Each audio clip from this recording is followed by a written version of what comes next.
When people talk about modern horror movies that completely change the genre, The Conjuring is almost always part of the conversation. Released in the early 2010s, the film arrived during a period where horror was heavily dominated by found footage movies, cheap jump scare collections, and remakes of older classics. Then suddenly, The Conjuring appeared and reminded audiences that horror could still feel atmospheric, tense, and genuinely frightening without relying entirely on gore or nonstop violence. But years later, after all the sequels, spin-offs, and endless discussions online, many people still ask the same question. Was The Conjuring actually a good movie, or was it simply overhyped because audiences were desperate for a decent horror film at the time? The answer is complicated because The Conjuring succeeds for reasons that go deeper than basic scares. At its core, the movie understands something many horror films forget. Fear is not created only through monsters appearing on screen. Fear comes from anticipation, atmosphere, uncertainty, and emotional investment. The movie spends a surprising amount of time developing the Perron family before the horror fully escalates. We see the parents interacting with their children, unpacking boxes, settling into the farmhouse, and trying to build a new life together. This slower beginning matters because it gives the audience people to care about. When terrifying things eventually happen, the fear feels personal instead of random. One of the biggest strengths of The Conjuring is its atmosphere. The farmhouse itself becomes a character in the story. Every hallway feels too dark, every staircase creaks unnaturally, and every room seems to hide something just beyond sight. Director James Wan uses the environment masterfully. Instead of constantly throwing loud noises at the audience, the film creates dread through silence and space. The camera often lingers in empty rooms longer than expected, forcing viewers to scan the darkness themselves.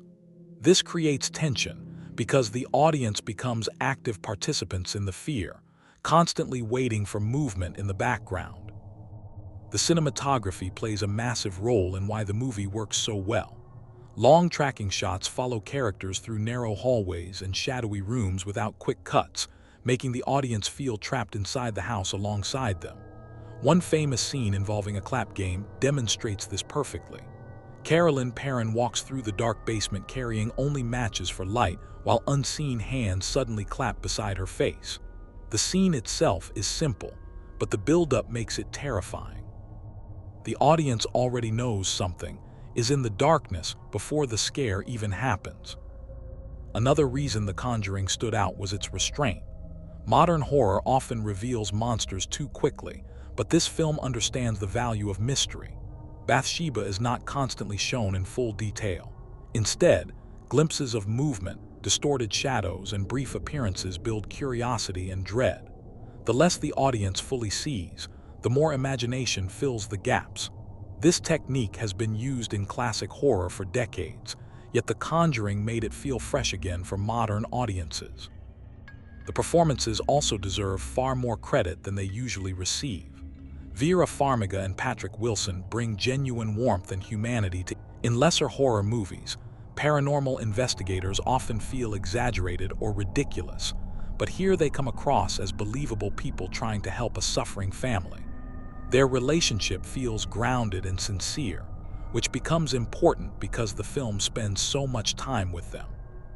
The audience trusts them emotionally, making the supernatural events feel more convincing. Lily Taylor's performance as Carolyn Perron is especially important to the movie's success. As the haunting worsens, Carolyn slowly transforms from a loving mother into someone physically and emotionally exhausted by terror. Her descent feels believable rather than exaggerated. Some possession movies push actors into overacting immediately, but The Conjuring lets the corruption build gradually. This slow deterioration creates unease because viewers watch someone losing control piece by piece. The sound design is another major reason the movie became so effective. The Conjuring understands that silence can be scarier than noise. Many scenes feature almost no music at all, forcing audiences to focus on creaking wood, distant footsteps, and breathing. When loud moments finally happen, they feel earned rather than manipulative. Even the jump scares work better than average because they are usually tied to tension already established through atmosphere. However, despite all its strengths, The Conjuring is not perfect. One criticism often aimed at the movie is that it relies heavily on familiar horror formulas. Haunted houses, demonic possessions, creepy children, moving furniture, and religious exorcisms were not new ideas even when the movie released. In many ways, The Conjuring takes classic horror elements and simply executes them exceptionally well rather than reinventing the genre completely. Some viewers argue that the film feels predictable because experienced horror fans can often anticipate where scenes are heading. Another criticism involves the real-life Warrens themselves. Since the movie presents Warren as heroic paranormal investigators, some audiences became uncomfortable after learning about controversies surrounding the real couple. Critics argue that the film romanticizes figures connected to questionable paranormal claims. However, separating the movie from real-life history is important because The Conjuring functions more as fictional horror inspired by real events rather than strict biography. The film's heavy use of jump scares also divides audiences. While many of the scares are effective, some viewers believe the movie still depends too much on sudden loud moments despite its atmospheric strengths. Horror fans who prefer psychological dread over direct scares sometimes view The Conjuring as less sophisticated than movies focusing purely on tension and ambiguity. Still, one reason The Conjuring became so influential is because it restored confidence in traditional supernatural horror. Before its release, many mainstream horror movies relied heavily on torture imagery, shaky camera footage, or cheap shock value. The Conjuring reminded studios that audiences still loved haunted house stories built on suspense and craftsmanship. Its success directly influenced a massive wave of supernatural horror films throughout the following years. The movie also succeeds because it feels sincere. Many horror films become overly cynical or self-aware, constantly joking about their own cliches. The Conjuring treats its supernatural elements seriously. The characters genuinely fear what is happening, and the movie never mocks its own horror. This sincerity allows audiences to immerse themselves emotionally without constantly being reminded they are watching a movie. Perhaps the biggest reason The Conjuring works is because it understands primal fears. Darkness, isolation, unseen movement, and the invasion of safety are universal anxieties.